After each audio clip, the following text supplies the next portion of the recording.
শুভ সকাল বন্ধুরা, আশা করছি তোমরা সবাই ভালো আছো। আমিও খুব ভালো আছি। তো চলো এইভাবে দিনটাকে স্টার্ট করি।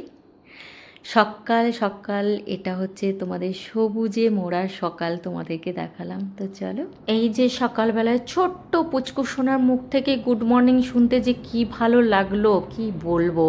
দেখো, তো সকাল সকাল আমাদের আগে পুচকুগুলো উঠে গেছে, তো আমরা চলে এসেছি গরম গরম চা খেতে। তো এরপরে ফল যেগুলো আনা হয়েছিল সেগুলো কিছুটা কাটা হলো। আর যেগুলো আমাদের কালকের খাবার বেঁচে গেছিলো, ডিম সেদ্ধ, তারপর আরও অনেক কিছু খাবার ছিল, সেগুলো খেয়েই আমরা গোছগাছ করে এখান থেকে বেরিয়ে পড়লাম। তো এটা হচ্ছে ডায়মন্ড হারবারের মেন হচ্ছে জেটিঘাটার কাছে। তো তোমরা সেটা দেখেও বুঝতে পারছো, যারা জানো, যারা গিয়েছো তারা বুঝতেই পারছো এটা কোন জায়গাটা। তো হ্যাঁ, জেটিঘাটার একদম কাছেই। তো এই দেখো, তো আমরা এখানেই কিছুক্ষণ সময় কাটিয়েছিলাম। আর দেখো, গাছে এত সুন্দর খেজুর হয়েছে না, হলুদ হয়ে গেছে, তো এটার পাকতে আরেকটু কয়েকদিন সময় লাগবে। তো যাই হোক, গাছ ভরে একদম খেজুর হয়ে রয়েছে, তো অনেক দিন পরে এটা দেখলাম। তো আমরা কিছুক্ষণ, এই যে সমুদ্রের ঢেউ শনশন আওয়াজ হচ্ছে ঢেউয়ের, তো এখানেই আমরা কিছুক্ষণ, বেশ কিছুক্ষণ আমরা কাটালাম। আর একটু হাঁটাহাঁটি করছিলাম এদিক ওদিক, প্রকৃতির দৃশ্য দেখছিলাম। আর প্রকৃতির যে হাওয়াটা না এত সুন্দর গায়ে লাগছিল যে বলার কথা নয়।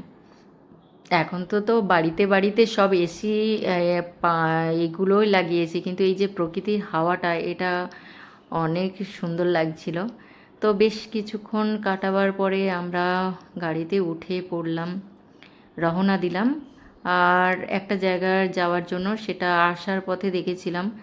তো ডিসাইড করা হয়েছিল যে যখন আমরা বাড়ি ফেরত যাব তখনই আমরা ওই মন্দিরটায় যাব। তো তার আগে আমরা আরেকটা জায়গায় নামলাম। এটাই হচ্ছে একদম মেন জেটিঘাটার সামনে, জেটিঘাটার একটু এপারটায়। তো এখানে দেখলাম ডাব বিক্রি করছে। তো একজন জেঠু, তো সেই জেঠুটা না ভীষণ রাগী, মানে প্রচুর রেগে যায়, মানে একটা সামান্য কথা বললেই প্রচুর রেগে যায়। তো রেগে যাওয়ার স্বাভাবিক কারণ, কারণ সত্যি কথা বলতে কি এই রোদ্দুরে সারা দিনটা ওদেরকে এইভাবেই বিক্রি করতে হয়। তো যাই হোক, এই যে টুপি পাখা দেবজ্যোতি কিনছে, দেখছে, আমরাও কিনেছিলাম ওনার থেকে টুপি, ঝুড়ি, পাখা এইরকমই কিনেছি।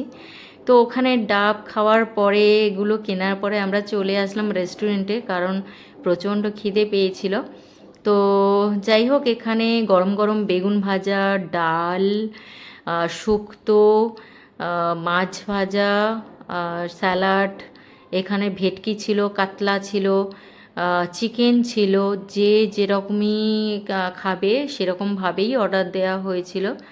তো এখানে সবাই একই সাথে আমরা খেতে বসে গেছিলাম, গল্প করতে করতে খাওয়াও চলছিল। আর প্রত্যেকেরই খিদে পেয়ে গেছিলো অসম্ভব, তাই গরম গরম খাবার পেয়ে মানে কি বলবো, খাওয়া দাওয়াই চলছিল।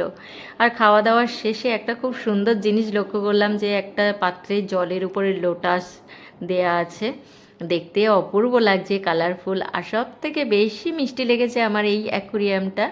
বিভিন্ন টাইপের মাছ ছিল এখানে, গোল্ড ফিশ থেকে আরম্ভ করে।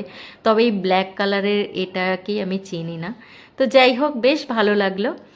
তারপরে চলে এলাম, যেটা কালকে ডিসাইড করেছিলাম, আজকের বাড়ি যাওয়ার পথে আমরা নামলাম। এটা হচ্ছে স্বামী নারায়ণ মন্দির, স্বামী নারায়ণ মন্দির এটা।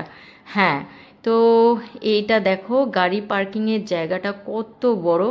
আর এখানে সবাই গাড়ি পার্কিং করে আমরা আস্তে আস্তে মন্দিরের দিকে এগোচ্ছিলাম। তো অনেকেই তো ছিলাম, তো একটু দেরি হচ্ছিল। তো এখানে আস্তে আস্তে মন্দিরের মধ্যে ঢুকে গেছি। কিন্তু ওখানে করা নিষেধাজ্ঞা ছিল যে ভিডিও করতে পারবে না। তো আমি তো এই মন্দিরটা দূর থেকে একটু ভিডিও করে নিয়েছিলাম। আর একটু মনে করেছিলাম যে কাছে গিয়েই ভিডিওটা, ভেতরের ভিডিওটা বানাবো, কারণ ঠাকুরের একটু ভিডিও না বানালে হয়। কিন্তু এই ফ্রন্টে আমাকে প্রথমেই বলছিল যে ম্যাডাম ভিডিও করবেন না। তো যাই হোক আমি একটু ফোনটাকে অন রেখে মানে এই ভিডিওগুলো করেছিলাম, ওই জন্য ঠিকঠাক ভিডিওটা হয়নি। তো দেখলাম আমার হাত লেগে ভিডিওটা অফ হয়ে গেছিলো। আবার পুনরায় আমি চেষ্টা করলাম, একটু সবাইয়ের চোখ এড়িয়ে আমি ঠাকুরের কাছে পৌঁছে গেলাম। এই যে কিন্তু বেশিক্ষণ তোলা যাচ্ছিল না, কারণ ভীষণভাবে কড়া নজর রেখেছিল সব দিকে। তো এই দেখো ভেতরের কারুকার্যগুলো এত অপূর্ব, এত সুন্দর যে জুম করে তোমাদেরকে দেখাবো সেই সুযোগটা আর হয়নি। তো যাই হোক, চারিপাশে পরিবেশটা খুব সুন্দর। আর এই সময়টা আমি ধরা পড়ে গেছিলাম এই ভিডিও করার সময়, না হলে তোমাদেরকে আরও ডিটেলে আমি দেখাতাম তোমাদেরকে। তো যাই হোক, ওখান থেকে বেরিয়ে আমরা চলে এলাম সরাসরি পিয়ালিদির বাপের বাড়িতে। আর দেখো, যেটা আমার অনেক দিনের ইচ্ছে ছিল, পিয়ালিদি অনেক দিন আগে বলেছিলে যে আমাদের বাড়িতে তোমারও খুব ভালো লাগবে একটা কারণে, আমাদের বাগান আছে। তো দেখো প্রত্যেকটা গাছ কত যত্ন করে মানুষ করেছেন। ওনাদেরও বয়স হয়েছে, কিন্তু দেখো কত ধৈর্য, কত ভালোবাসা দিয়ে গাছগুলোকে তৈরি করেছে। আর ফুলগুলো দেখছো তার প্রতিচ্ছবি, মানে যে ভালোবাসা দিয়ে মানুষ করেছে এদেরকে। তো সেটা ফুল গাছগুলোকে দেখলেই বোঝা যায় যে কতটা যত্ন করেছে এদের উপরে।